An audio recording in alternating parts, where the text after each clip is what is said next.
Ini dari record apa?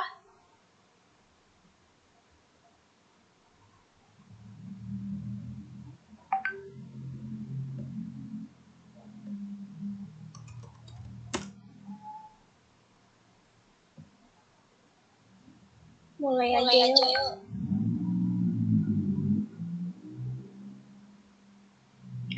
Baik, langsung saja saya mulai. Assalamualaikum warahmatullahi wabarakatuh.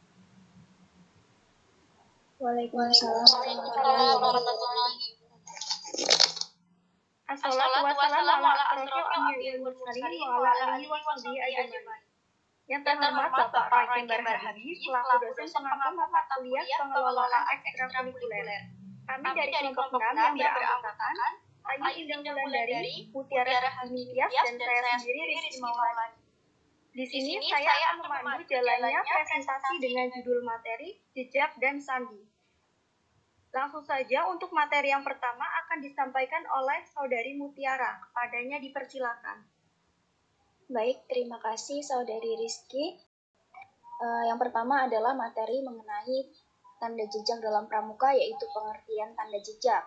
Tanda jejak sendiri adalah tanda untuk menunjukkan sesuatu, apakah itu arah, dan atau bahkan hal-hal lain tentang peristiwa atau kejadian dalam kepramukaan. Tanda jejak selalu bersifat rahasia.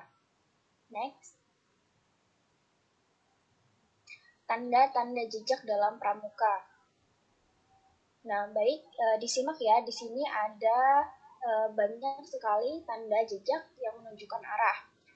Di situ sudah diterangkan mengenai artinya, seperti ranting yang berhurufkan Y artinya adalah jalan ke kanan, selanjutnya adalah 2 km lagi, dan ini merupakan tanda jejak penunjuk arah. Rekan-rekan semua bisa membacanya sendiri. Next. Yang kedua, tanda jejak yang menunjukkan situasi atau keadaan tertentu. Di sini ada beberapa jenis tanda jejak. Ada 3 jenis tanda jejak. Yang pertama itu tentang tanda jejak situasi keadaan, terus informasi keadaan, dan tanda jejak mengenai batu. Ada batu, ada tali, dan ada kayu dengan bentuk yang berbeda-beda dan artinya berbeda-beda. Selanjutnya akan mengenai materi ini, yaitu mengenai tanda jejak di atas tanah. Jadi teman-teman, tanda jejak itu mempunyai tempat yang berbeda-beda. Ada yang di ranting, ada yang di batang, ada yang di tanah, bahkan ada yang di batu. Nah, yang saya jelaskan ini mengenai tanda jejak di atas tanah.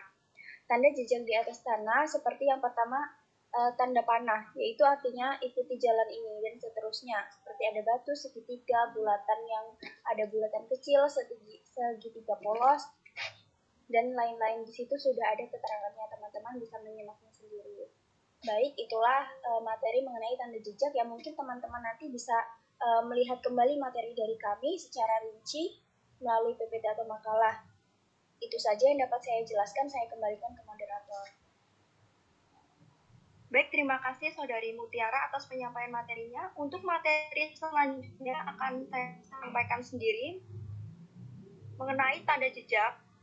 Tanda jejak dengan batu. Tanda jejak menggunakan batu bisa dibilang menjadi yang cukup banyak digunakan oleh petualang karena kalau disusun dengan benar, tanda batu tidak akan gampang hilang. Bisa menumpuk batu dengan bentuk yang nggak lazim supaya gampang dilihat. Next.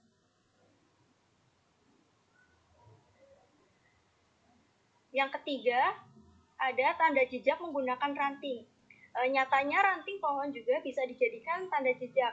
Ranting pohon bisa direkayasa sedemikian rupa untuk menunjukkan arah ataupun kondisi daerah.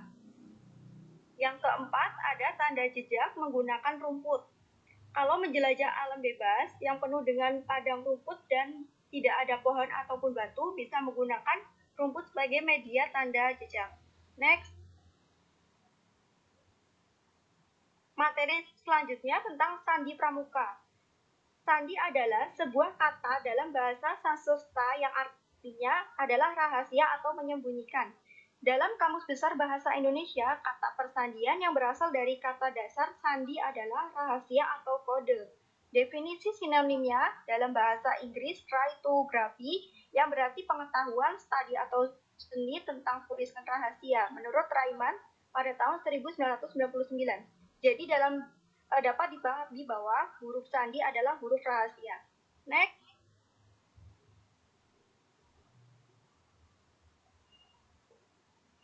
Selanjutnya macam-macam sandi pramuka. Sandi yang pertama itu sandi AN.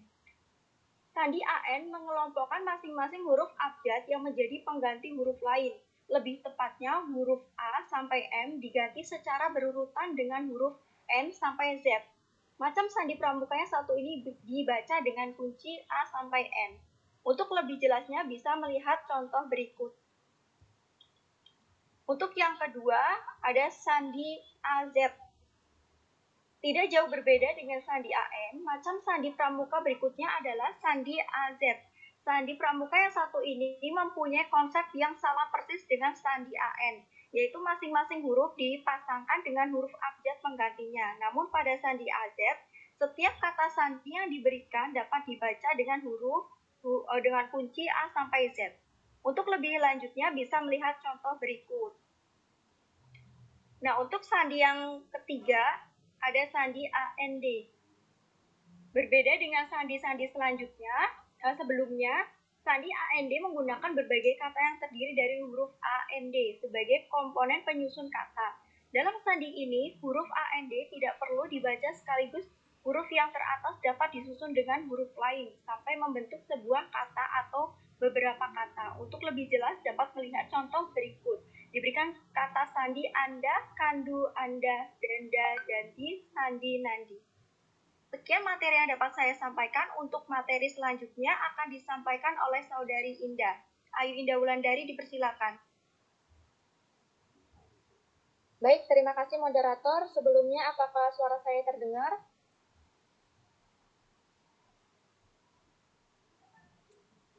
Terdengar. Baik, di sini saya akan menjelaskan materi selanjutnya mengenai sandi kotak. Nah, sandi kotak ini diketahui menggunakan bahasa Sanskerta yang berarti rahasia. Nah, artinya berbagai kode yang terdapat dalam sandi kotak ini hanya diketahui oleh masing-masing regu dalam pelaksanaan kegiatan pramuka. Biasanya macam sandi pramuka yang satu ini digunakan saat kegiatan berkemah, yaitu untuk melatih masing-masing regu itu menyelesaikan teka-teki yang diberikan dalam sebuah permainan. Nah, dalam sandi ini biasanya kata sandi itu dilambangkan oleh tanda garis lurus, gerak tegak lurus, dan kotak dengan berbagai variasinya. Nah, untuk lebih jelasnya bisa rekan-rekan lihat pada PPT. Nah, itu adalah contoh dari sandi kotak. Next.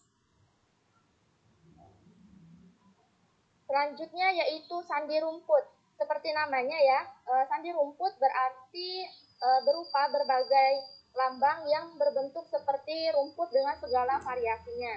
Masing-masing variasi lambang rumput ini mewakili huruf abjad tertentu dan cara membacanya pun sama, yaitu mencari huruf pengganti dari masing-masing lambang rumput yang diberikan. Dengan begitu, hasilnya bisa membentuk sebuah kata hingga kalimat. Nah, seperti di PPT, nah itu adalah contoh dari sandi rumput pramuka. Next. Selanjutnya sandi angka. Sandi angka adalah sandi yang memakai kode angka atau pada sandi ini angka-angkalah yang menjadi kuncinya. Sandi angka digunakan dengan cara mengurutkan angka mulai dari 1 hingga angka berikutnya. Untuk penjelasan lebih lengkap, rekan-rekan bisa lihat pada contohnya. Misalnya A sama dengan 0, B sama dengan 1, C sama dengan 2, D sama dengan 3, E sama dengan 4, dan seterusnya hingga urutan angka tersebut ke 25 untuk huruf abjad Z. Yang ketujuh, sandi kurung. Nah, sandi kurung ini menggunakan simbol tanda kurung. Jumlah penggunaan tanda kurungnya juga bisa bertambah. Khusus untuk abjad A hingga C hanya menggunakan simbol tanda kurung saja. Nah, namun untuk abjad berikutnya itu tanda kurung harus ditambah dengan angka mulai dari 1 hingga 8. Contohnya bisa rekan-rekan lihat juga pada PPT. Next. Selanjutnya sandi kata. Nah, sandi ini dibaca dengan menghilangkan atau tidak membaca huruf A, N, D. Contohnya, adalah randa mandun. Nah, huruf AND dihilangkan, maka dibaca ramu. Yang kesembilan, sandi jam. Nah, sandi jam merupakan sebuah sandi yang proses pembuatannya itu dengan cara menentukan waktu tertentu untuk dijadikan sebagai patokannya. Yang ke-10 ada sandi kimia. Sandi ini hanya tulisan Morse saja, tetapi dikenal dengan nama kimia. Karena apa? Karena sandi ini menyerupai huruf atau simbol yang terdapat pada rumus kimia. Nah, contoh penggunaannya adalah misalkan Anda mau menuliskan kami. Nah, dalam sandi Morse adalah seperti yang ada terdapat dalam PPT ya. Next. Nah, materi selanjutnya yaitu manfaat sandi pramuka. Penggunaan sandi pramuka tentu saja memiliki beberapa manfaat. Di antaranya, yang pertama, komunikasi antar anggota regu.